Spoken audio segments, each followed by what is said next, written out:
now in Bataan, for the Bataan General, to look at how the system is working. Meron silang bagong feature dito sa Bataan General.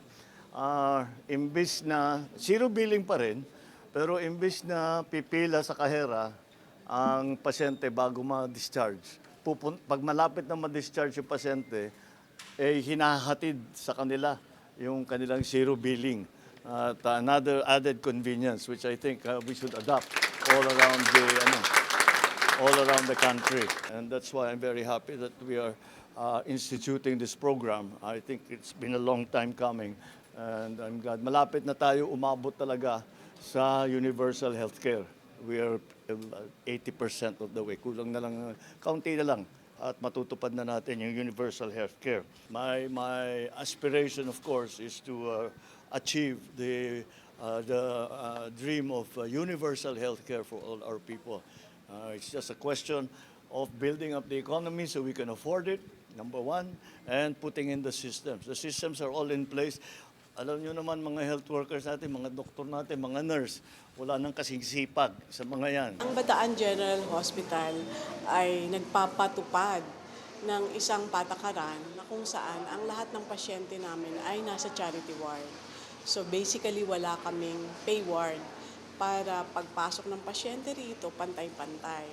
So walang masisingil ng professional fee or excess outside sa kiniklaim ng PhilHealth. So, ang Bataan General Hospital ay unique dahil ang aming mga pasyente hindi na yan pumipila para magbayad sa aming billing and claim section. Kasi pagpasok pa lang ng pasyente namin, may nakasubaybay na sa kanilang mga patient navigation staff kung wala silang mga PhilHealth documents and mga kailangan para sila ay ma-enroll namin sa PhilHealth. Pagpasok nila dito, sinusubaybayan sila hanggang doon sa kanilang kama. So, pag discharge na ng doktor ang aming pasyente, kasi naka-electronic medical record kami, so i-carry out ng mga nurse yung order ng doktor na may go home. Antimano, mapipick up na ng aming mga billing clerks na this patient, ang pasyente na ito, ay pwede nang umuwi ng araw na yon. So yung mga billing clerks namin, kukumpyatin na nila, ikukwentahin na nila kung magkano yung lahat ng nagastos ng pagkakahospital ng pasyente. So kapag natapos na yon, iaakyat o dadalhin sa bedside ng pasyente ang kanyang statement of account. Ipapaliwanag ng aming mga clerk na ito yung nagastos ng gobyerno para sa inyo, ito ang kinover lang ng PhilHealth, kung senior citizen, meron pa ring discount, and then yung balance, pinapaliwanag namin na wala kayong babayaran. Pinapadali namin ang proseso. Lahat na yan, binaypass namin ang social service, kaya kung mapansin niyo, ang social service namin, ang nakapila lang doon outpatient para maka-avail ng mga discount, indigency fund. So basically, hindi lang senior citizen, hindi lang PWD, lahat ng na-admit sa aming basic accommodation room ay libre. In fact, even if mga foreigner, walang PhilHealth dyan, wala rin kaming pinapabayad. Ang kagandahan dito bilang DOH Hospital, hindi siya exclusive sa mga taga-Bataan. Catchment din namin ng Zambales, yung malalapit na barangay at bayan ng Pampanga like Lubao, Sasmuan, dito sila tumatakbo. Since meron na kaming electronic medical record, napakadaling magpasa ng aming claim sa PhilHealth dahil i-click lang nila yung isang button doon sa aming EMR, makaka-generate ka na lang ng CF4 at maipapasa na namin ng madali sa PhilHealth. So, paano namin nasusustain ang financial need namin? Mas mabilis kaming magpasa sa PhilHealth. Ang aming team, ang statutory period na binigay ni PhilHealth is 60 days para ma-reimburse. So yung team namin, ginawa namin, kaya ba nating i-beat yung 30 days para may balik ang pera agad. Para yan magamit natin sa pagbili ng gamot, gamit, equipment. So, nakakaya namin. In fact, less than 30 days nakakasubmit kami. We are far better than the private hospitals here dahil ito na ang pinakamalaki. Kami lang ang level 3, training hospital para sa mga doktor. So sila lang nagre-refer sa amin.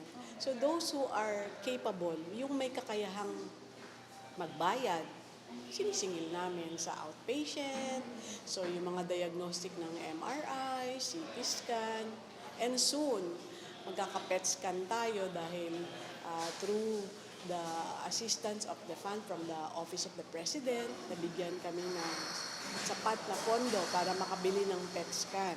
Meron kaming pulmonary rehab outside Manila, the Lung Center. Other than the private hospitals that are big in Manila, kami lang sa Central Luzon ang may pulmonary rehabilitation. Kaya nating mag-implement ng zero balance billing basta maging efficient lang ang collection natin ng kung ano ang PhilHealth, yung income generation natin, ay efficient ang management ng ating finances, so kakayanin.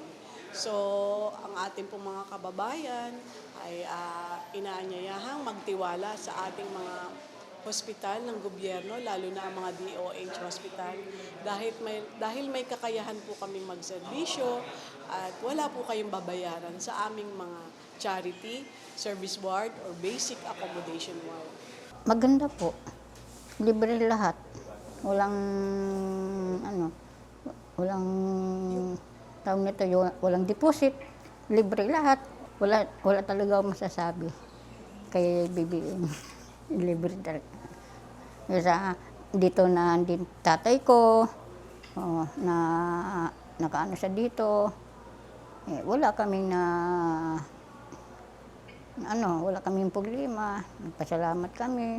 Hanggang sa paglabas namin, libre. Yun lang po nasasabi ko.